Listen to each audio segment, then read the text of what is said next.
Hey, hi, hello. Welcome to the show. Bands. You love them, you listen to them. Sometimes photographers even take pictures of them.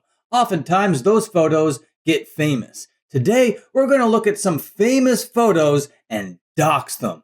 All with the help of Steve Birnbaum of the Instagram account, The Band Was Here. He's a photographer that physically goes to these famous locations and documents the modern condition of the places found in these iconic images. I've gathered a couple from his collection, mostly punk bands. You know this channel, so without any further delay, let's rip into it. 1984, Ricky Rogers took this photo of The Clash in front of the world-famous Orchid Lounge. Here's what Ricky had to say about the shot. Quote, "A photo I took of members of The Clash visiting a place in March of 1984. The controversial band kicked off their US tour in Nashville at the time and wanted to go somewhere that Hank Williams Sr. would have gone. It's part of a photo gallery I did for Nashville then of the lounge and its original owner, Tootsie Bess." Unquote. It's a black and white photo, so I was shocked to see the deep royal purple when Steve pulled the reveal. I love how Steve lines up the famous photo with the location.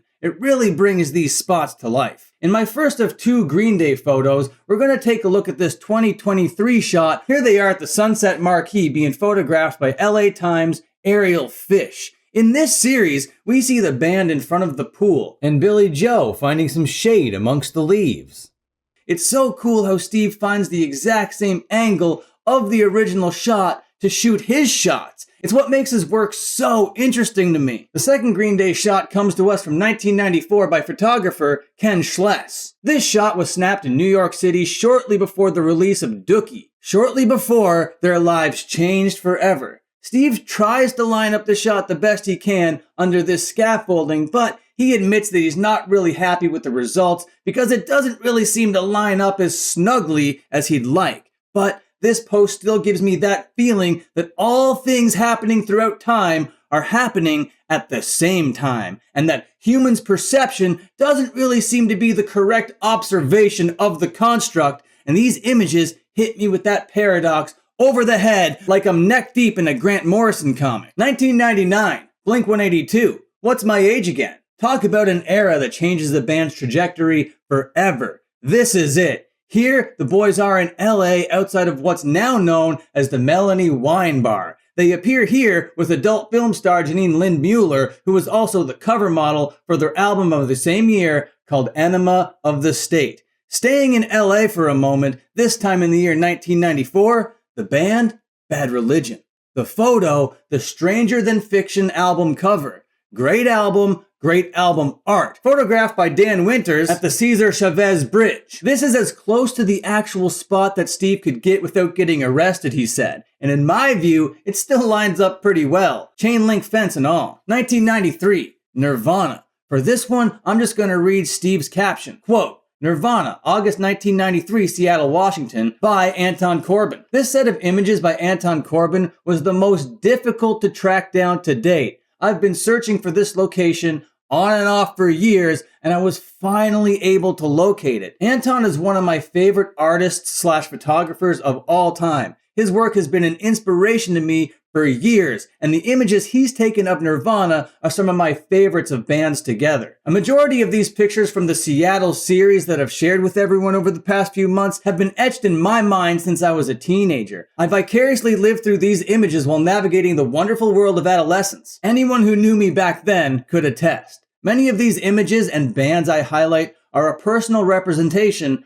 of me. So when you're getting inundated with Nirvana content, you're also getting a glimpse into my childhood and who I am. In 1994, I couldn't be further from a place like Seattle. It didn't seem conceivable to me that I would ever get a chance to stand in the exact spots of these images I obsessed over in magazines, album artwork, t-shirts, videos, newspapers, and news reports. So being able to visit 30 years later, it's bittersweet. Even though it was my first time in Seattle, I had already visited these places in my mind. P.S. The jeans Kurt Cobain wore in the heart-shaped box video just sold for over $400,000. Can't wait to frame them. Winky face emoji. Unquote. Staying with Nirvana for a moment, this series of photos was taken at Kurt's apartment between 1987 and 1991 at 114 Pear Street Northeast in Olympia, Washington.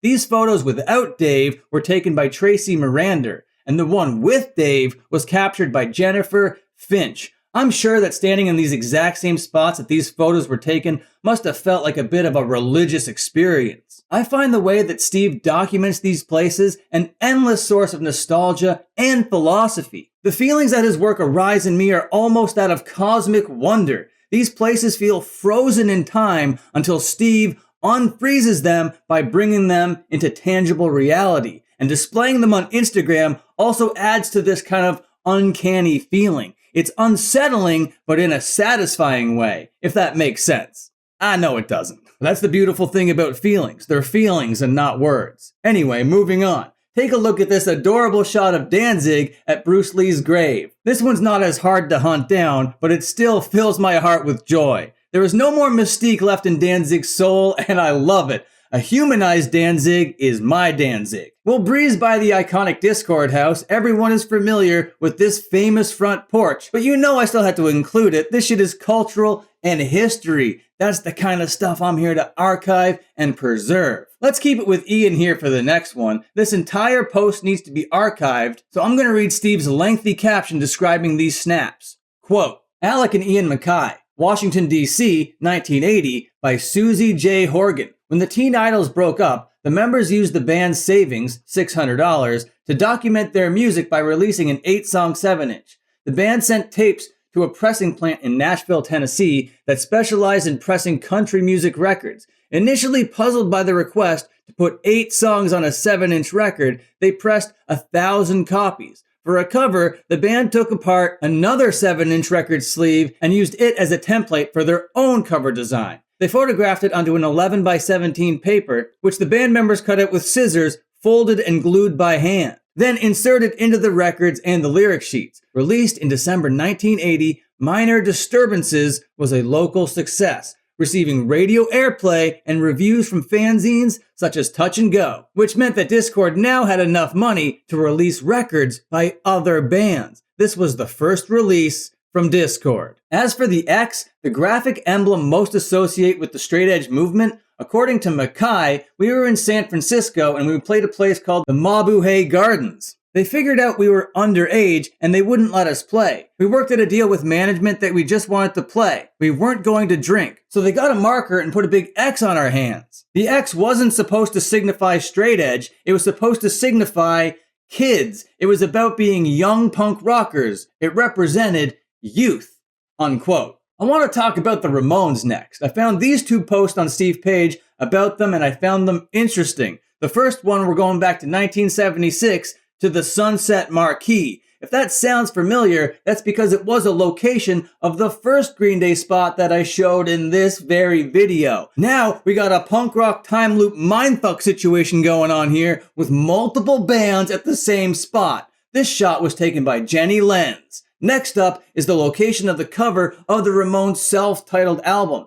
1976 at Albert's Garden, located at 16 East 2nd Street in New York City. When we zoom out and add color, this set is a lot more zen than I first imagined. We get a cozy bench and some lush greenery. Super chill little spot. Who wants to go here and pass the blunt around? 1983. Henry Rollins outside the Black Flag headquarters at 19 Phelan Avenue in Redondo Beach, California, shot by Kevin Salk. Salk? Not sure how to pronounce that, my bad. When Steve dropped by to take his picture of the spot, he had to go back a second time to shoot because he got it wrong the first time. As you can see here, the door is now gone, which is what made finding the exact location a little tricky. Easy mistake. 1988, more Bad Religion. This time in front of the world-famous CBGB Club at 1315 Bowery, New York, New York. Photographer unknown. This location is sadly a retail space for men's fashion designer John Vateros. Varvatos? Again, not sure how to pronounce that. Varvatos? Either way, it's lame and whack. CBGB came back in name only in the year 2025